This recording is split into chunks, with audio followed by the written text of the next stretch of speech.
चला मग जाऊ पुढे. ते पाहिलं का आपण? मला वाटतं सायमन कमिशनवर आपलं डिस्कशन झालं.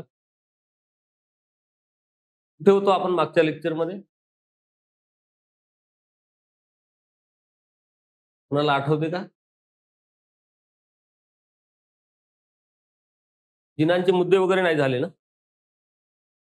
झाले. सविनय कायदेभंगही मला वाटते आपला झाला नाही. नाही झाला ना?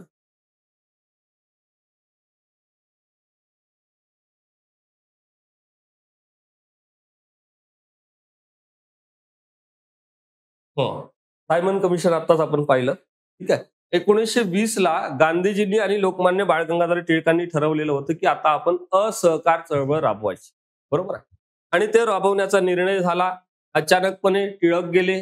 सगळी जबाबदारी गांधीजींवर आली आणि भारतीय लोकांनी हे सगळं आंदोलन व्यवस्थितरित्या चालू केलं आणि चालवलं सुद्धा. 1920 पासून 1 ऑगस्ट 1920 पासून किती फेब्रुवारी? 5 फेब्रुवारी 1922 पर्यंत व्यवस्थित चाललं. आणि या ठिकाणी चौरी चौरा या ठिकाणी 1 PSI आणि 21 कॉन्स्टेबल हे मृत्युमुखी पडलेले होते. त्यांना भारतीय लोकांनी चकमक झाली तिथे. त्या तुम्ही आम्हाला मारता, आम्ही तुम्हाला मारतो. परंतु गांधीजींनी सांगितलेलं होतं की सत्य आणि अहिंसक मार्गानेच आपल्याला हा लढा द्यायचा आहे. आणि गांधीजींनी अचानकपणे हे सगळं आंदोलन थांबवलं. काय केलं? थांबवलं. आता तुम्ही शांत राहा, तुम्हाला काही हे तत्व समजलेलं नाही असं गांधींनी सांगितलं. आणि त्यानंतर मार्च 1922 मध्येच गांधीजींना अटक करून घेतली. कोणी? ब्रिटिश सरकारने. आता त्यांना लक्षात आलं की इथे हे चुकलेले आहे, आपण त्यांना काय करू? अटक करू. परंतु तब्येतीच्या कारणास्तव लवकरच त्यांना त्यांची सुटका सुद्धा करून दिलेली होती. आणि सुटका झाल्यानंतर गांधीजी इथे थोडे दिवस शांत होते. आता ही घटना सर्व भारतीय लोकांना आवडलेली नव्हती. सर्व भारतीय लोकांना आवडलेली नव्हती. म्हणजे काय? आपण सगळी तयारी करून येऊन अभ्यासिकेत बसणार 8 वाजता आणि बिनकामी माणसाचा फोन वाजला की कसं होऊन जाते आपल्याला? आत्ताच फोन करायचा होता का? तसं झालं होतं. कोणाचं? सगळ्या भारतीय लोकांचं. की आपण एवढी सगळी तयारी केली, 2 वर्ष कष्ट घेतले, गांधीजी म्हणतात तशा पद्धतीने वागलो आणि त्या लोकांनी आम्हाला मारलं, आम्ही त्यांना मारलं. काय वेगळं काय झालं का?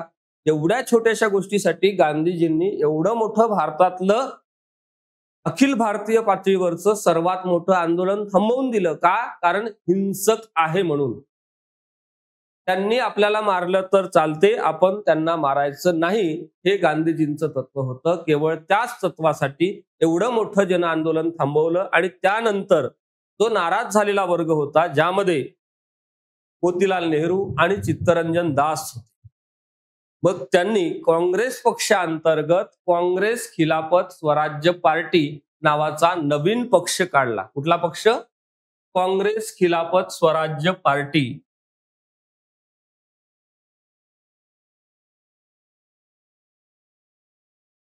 काँग्रेस खिलाफत स्वराज्य पार्टी 1 जानेवारी 1923. त्याला आपण शॉर्ट फॉर्म मध्ये स्वराज्य पार्टी म्हणतो. आता या स्वराज्य पार्टीचे 2 प्रमुख नेते होते. नंबर 1 मोतीलाल नेहरू आणि नंबर 2 चित्तरंजन दास. आणि या स्वराज्य पार्टीचा मुख्य उद्देश होता की आता आपण काय करणे? निवडणुका लढवणे आणि निवडणुकीच्या माध्यमातून कायदेमंडळामध्ये प्रवेश करणे आणि त्या ठिकाणी आपल्या भारतीय लोकांचे प्रश्न मांडणे. जर त्या प्रश्नावर ब्रिटिशांनी सहकार्य केलं तर शांत बसायचं, ब्रिटिशांनी सहकार्य दाखवलं नाही तर ब्रिटिशांच्या कार्यामध्ये अडचण निर्माण करायची. अशा पद्धतीचं हे टार्गेट किंवा ध्येय या स्वराज्य पार्टीचं होतं.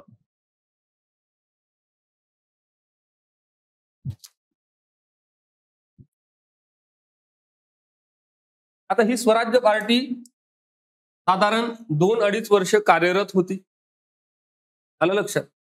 निवडणुका लढवल्या, बरेच लोक निवडून गेले, कायदे मंडळामध्ये वेगवेगळे प्रश्न मांडत गेले की आम्हाला आमची स्वतःची राज्यघटना पाहिजे, आम्हाला आमचं स्वराज्य पाहिजे, आमच्या ह्या मागण्या आहेत, या प्रांतासाठी या द्या, त्या प्रांतासाठी ते द्या. अशा पद्धतीचं हे सगळं हे लोक मागत होते. कुठे? कुठे जाऊन मागत होते? कायदे मंडळामध्ये रीतसर जाऊन मागत होते. त्यांनी निवडणुका लढवल्या, ते जिंकले आणि त्या ठिकाणी जाऊन त्यांचा उद्देशच होता की जर आपल्याला ते सहकार्य करत असेल तर शांत बसायचं, सहकार्य करत नसेल तर ब्रिटिशांचं शासन तिथे चालू द्यायचं नाही, म्हणजे कायदे मंडळामध्ये कामकाज चालू द्यायचं नाही. आलं लक्षात?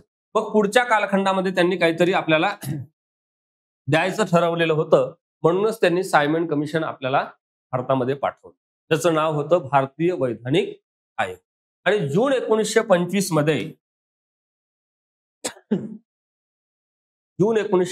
मध्ये चित्तरंजन दास यांचं काय झालं?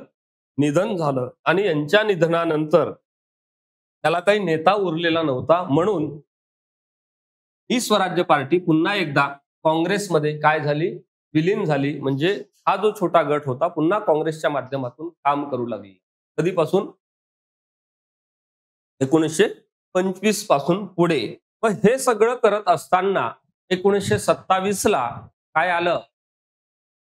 सायमन कमिशन भारतात आलं. ज्या सायमन कमिशनचं मूळ नाव आत्ताच्या पेपरमध्ये आपण पाहिलं काय होतं? भारतीय वैधानिक आयोग. भारतीय वैधानिक आयोग.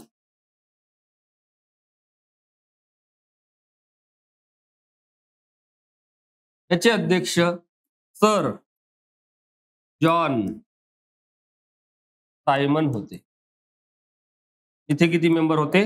7. एकही भारतीय मेंबर यात नव्हता. आता कायदे मंडळातलं यांचं काम आणि 1919च्या कायद्यामध्ये एक तरतूद होती की दर 10 वर्षानंतर ब्रिटिश सरकार एक आयोग नेमेल आणि त्या आयोगामध्ये काही भारतीय लोक असतील आणि काही ब्रिटिश मंडळी असतील. काय सांगितलं? काही भारतीय असतील आणि काही ब्रिटिश असतील. यात एकही भारतीय नव्हता. काही म्हटल्यानंतर किमान एक तरी पाहिजे होता. आलं का लक्षात? मी तुम्हाला काही पैसे खर्चायला देणार आहे, याचा अर्थ काय? वडिलांनी असं समजा आपल्याला म्हटलं, ठीक आहे ना, पुण्याला जाताना तुला काहीतरी खर्चाला पैसे देते, आणि वडिलांनी काही दिलेच नाही तर आपण म्हणतो का पप्पा बाय येतो मग? काय आपण रागारागात बॅग उचलणार, फडकन गेट वाजवणार, चला. असं झालं होतं इथे. कुठे? भारतीय लोकांकडून. लक्षात? सायमनला आपण गो बॅक का म्हटलं त्याचं कारण हे आहे. या कायद्यामध्ये हे सगळं सांगितलं. आणि इथे या स्वराज्य पार्टीने सुद्धा आम्हाला हक्क पाहिजे असं म्हटल्यानंतर ब्रिटिश सरकारने 2 वर्ष अगोदरच 19 नंतर 10 वर्ष म्हणजे 29 ला येणे अपेक्षित होतं. 1927-28 ला त्यांनी सायमनला पाठवून दिलं. आणि सायमनला पाठवून दिल्यानंतर भारतभर आपण सगळ्यांनी ठरवलेलं होतं की याला सहकार्य करायचं नाही. का? कारण एकही भारतीय व्यक्ती यामध्ये आहे का? नाहीये. आपण लाहोरची सुद्धा घटना पाहिली होती. कोण? लाहोरला नेतृत्व केलेलं होतं सायमन कमिशनला विरोध करण्यासाठी एक जहाल व्यक्तिमत्व होतं. त्यांना आपण पंजाबचा सिंह, पंजाब केसरी म्हणतो, लाला लजपत. आलं का लक्षात? लाला लजपत रायांनी त्या ठिकाणी प्रचंड विरोध केला संपूर्ण लाहोरमध्ये, आणि त्यांना सॉन्डर्सनी मारलेलं होतं. त्यात ते जखमी झाले आणि नंतर त्यांचं निधन झालं. कोणाचं? लालाजी. प्रचंड विरोध त्यांनी त्या ठिकाणी केलेला होता.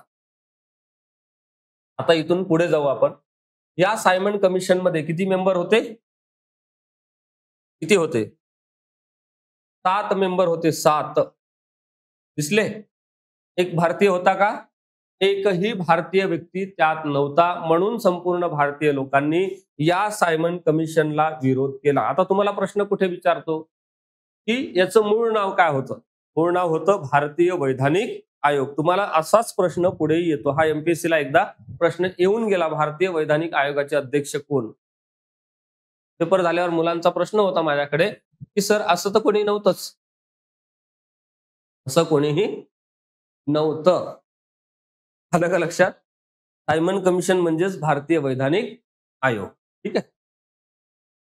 पुढे मग ह्या कायद्याचं परीक्षण आणि स्वराज्य पार्टीने केलेलं ह्या सगळ्या कामाच्या बेसवर ही या ठिकाणी आल्यानंतर, कुठे आल्यानंतर भारतात आल्यानंतर भारतीय लोकांनी फार मोठ्या प्रमाणामध्ये त्याला काय केला, विरोध केला आणि विरोध केल्यानंतर सुद्धा त्या लोकांनी आपला अहवाल पुढे जाहीर करून दिलेला होता की अशा अशा पद्धतीनं आम्ही सगळ्या भारताचा सर्वे केला आणि आम्ही काय केलं, अहवाल जाहीर करून दिला. तो तुम्हाला मान्य असेल तर तुम्ही स्वीकारा, मान्य नसेल तर तुम्ही आमच्या ठिकाणी चर्चेला या. कुठे? लंडनमध्ये. कोणती परिषद? गोलमेज परिषद. गोलमेज परिषद. टेबल असा गोल होता, राऊंड, आणि चर्चा झाल्यानंतर मेजवानी होती, म्हणजे पार्टी. म्हणून त्याला म्हणतो आपण काय? गोलमेज परिषद. राऊंड टेबल कॉन्फरन्स 3 झाल्या. कुठे? लंडनमध्ये. आलं का लक्षात? 3ही परिषदेला डॉक्टर बाबासाहेब आंबेडकर उपस्थित होते. कुठल्या? फक्त दुसऱ्या. आलं लक्षात? फक्त दुसऱ्या अधिवेशनाला ते त्या ठिकाणी परिषदेला उपस्थित होते. परंतु त्यांनी म्हटलेलं होतं की मी मागितली भाकरी आणि मला मिळाला धोंडा, म्हणजे दगड. मराठीमध्ये धोंडा म्हणजे दगड. मी भाकरी तुम्हाला मागण्यासाठी आलो आशेने आणि तुम्ही मला दगड दिला. अशा पद्धतीचं निराशाजनक वक्तव्य गांधीजींनी केलं आणि पुन्हा सांगितलं, पुनश्च हरिओम म्हटल्यासारखं, मी पुन्हा एकदा भारतीय सगळ्या लोकांना एकत्र करणार आणि ब्रिटिशांच्या विरोधामध्ये लढा दे. आलं लक्षात? कशानंतर? गोलमेज परिषदेनंतर. मग पुढच्या कालखंडामध्ये आपण आता काहीतरी व्यापक अधिकार यांना दिले गेले पाहिजे म्हणून ब्रिटिश सरकारने 1935 चा गव्हर्नमेंट ऑफ इंडिया ऍक्ट आणून आपल्याला दिला. तरी देखील त्याही नंतर आपले भारतीय लोक काही ऐकायला तयार होते का? अजिबात नव्हते. मग ह्या 1935 पासून 1940 पर्यंत वेगवेगळे आंदोलन सुद्धा झाली, ज्यामध्ये 1930 ला जर आपण बघितलं तर सविनय कायदेभंगाचं आंदोलन गांधीजींच्या नेतृत्वाखाली फार मोठ्या प्रमाणामध्ये झालेलं. कुठलं आंदोलन? सविनय कायदेभंगाचं आंदोलन, ज्यामध्ये आपण मिठाचं सत्याग्रह वगैरे मला वाटतं डिस्कस केलं, आपण पाहिलं. कुठून त्यांनी सुरुवात केली, कोणत्या आश्रमातून निघाले, कोणत्या दिवशी निघाले, कोणत्या वर्षी निघाले? 1957.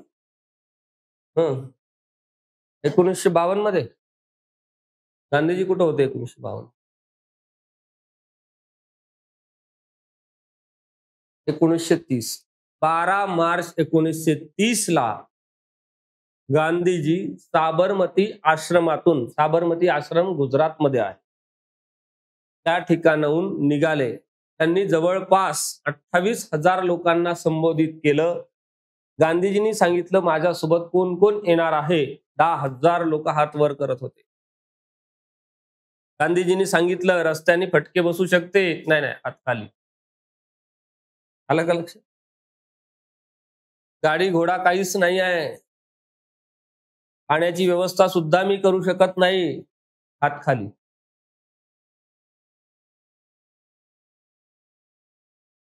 हात खाली लगेच. आलं लक्षात? मग रस्ता कसा असेल हेही मला माहित नाही, रानावनातून आपल्याला जावं लागेल. अरे बापरे, मग नको. वाघ असतील, अस्वल असणार, एखाद्याला खाल्लं तर जबाबदारी माझी नाही, मी नाही येणार. किती लोक तयार झाले? 78. 72 आणि 78 मध्ये कन्फ्युज होऊ नका, 72 तिकडे आहे. किती? 78 लोकांना घेऊन गांधीजी 1 आणि 78 अनुयायी असे लोक ते तिथून निघाले आणि 5 एप्रिलला दांडी या ठिकाणी पोहोचले. कुठे? दांडीला. आणि 6 एप्रिलला मीठ हातात घेतलं आणि कायदा मोडला. कोणी? महात्मा गांधी. लक्ष. 12 मार्चला निघाले, 5 एप्रिलला पोहोचले आणि 6 एप्रिलला त्यांनी कायदा मोडला. हा घटनाक्रम लक्षात असू द्या. आलं लक्षात?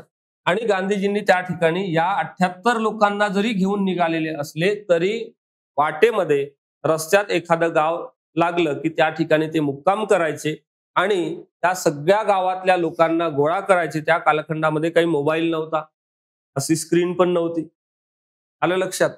आणि हे पण नव्हतं, हा पण नव्हता, एसीचा विषयच नाही. आलं का लक्षात? मग ते कंदील वगैरे घेऊन सगळे एखाद्या झाडाखाली किंवा पटांगणामध्ये सगळे गोळा व्हायचे. गांधीजी तिथे सगळ्यांना संबोधित करायचे. 2-3 मिनिटं बोलायचे, फार नाही. फार बोलायचे नाही गांधीजी, 2-3 मिनिटंच बोलायचे. हे बघा, आम्ही असं निघालो, हे लोक होते, मग मागच्या 2-3 गावामध्ये सभा घेतल्या, हे सगळे 100 लोक वाढले. तुमच्या इथून काही लोक येणार तयार असेल तर चला लगेच, सकाळी आम्ही निघणार आहोत. असं गावागावात करत करत करत गांधीजी इथं आले. त्यावेळेस प्रचंड संख्या या ठिकाणी जमलेली होती आणि गांधीजी त्या ठिकाणी मिठाचा कायदा मोडणार आहे म्हटल्यानंतर ते सगळं पाहायला सुद्धा वेगवेगळ्या भागातले आणि आजूबाजूच्या प्रांतातले लोक त्या ठिकाणी गोळा झालेले होते. कायदा कसा मोडतो, ब्रिटिशांचा कायदा आहे, चला पाहू तर खरं. आलं का लक्षात? गांधीजी कायदा मोडणार म्हटल्यानंतर पाहायला लोक खूप. आलं का लक्षात? म्हणजे एखादा रस्त्यावर पडल्यानंतर त्याला उचलण्यासाठी आत्ताही जेवढी गर्दी होत नाही तेवढी गर्दी शेजारचं भांडण पाहण्यासाठी होत. सत्यता आहे. ठीक आहे, कायदा मोडणार म्हटलं कसा मोडणार, काय होणार, काय नाही, चला पाहू आपण. प्रचंड गर्दी झालेली आणि गांधीजींनी फायनली कायदा मोडला, मीठ हातात घेतलं आणि सांगितलं इथून पुढे ब्रिटिशांचा कोणताच कायदा पाळायचा नाही, कुठलाच पाळायचा. कायदा न पाळणे म्हणजेच कायदेभंग. त्यांनी सांगितलं इथे बसू नका, लगेच बसणार. कायदाच पाळायचा नाही आपल्याला. त्यांनी सांगितलं इथं थांबू नका, या रे सगळ्या मित्रांना फोन करायची, या या इथेच. ब्रिटिश सरकार अक्षरशः या गांधीजींच्या आंदोलनानंतर हैराण झालेले होते. मग हे सायमन कमिशन, गोलमेज परिषदा, कायदा हे कशासाठी आणलं? कारण ब्रिटिश सरकारला आता भारतीयांचा नाद करणं परवडत नव्हतं. भारतीय लोकांचा विरोध सहन करणं त्यांना न परवडणारं होतं. त्याला काहीतरी देऊन टाकू, जास्त देऊ. पण हा सगळा विरोध आणि हे राज्यकारभार विस्कळीतपणे सगळं करून टाकतात, म्हणून आपण भारतीय लोकांना काहीतरी देऊन शांत बसवू अशा पद्धतीचा त्यांचा विचार होता. म्हणून त्याच विचारांती सायमन कमिशन, गोलमेज परिषदा आणि पुढे 1935 कायदा. त्यानंतर सुद्धा भारतीय लोक काही तयार नव्हते, मुळात गांधीजी तयार नव्हते आणि पुढे गांधीजींनी 35 नंतर सुद्धा आंदोलनं केलेली होती. काँग्रेस वेगवेगळ्या भागात सक्षम होत होती. काँग्रेसची सदस्य संख्या वाढत होती. काँग्रेसची काय वाढत होती? सदस्य संख्या वाढत होती. काँग्रेस ग्रामीण भागामध्ये अधिवेशनं घेऊ लागलेली होती. आपण नेक्स्ट लेक्चरला तो एक चार्टही पाहू, सगळ्या अधिवेशनांचा, महत्वाचे सगळ्या अधिवेशनाचा एक चार्ट मी तुम्हाला देतो. आलं लक्षात? प्रिंट करून देतो, म्हणजे पीडीएफ नाही. आलं लक्षात? त्याच्यामध्ये सगळेच महत्वाचे अधिवेशनं आहेत.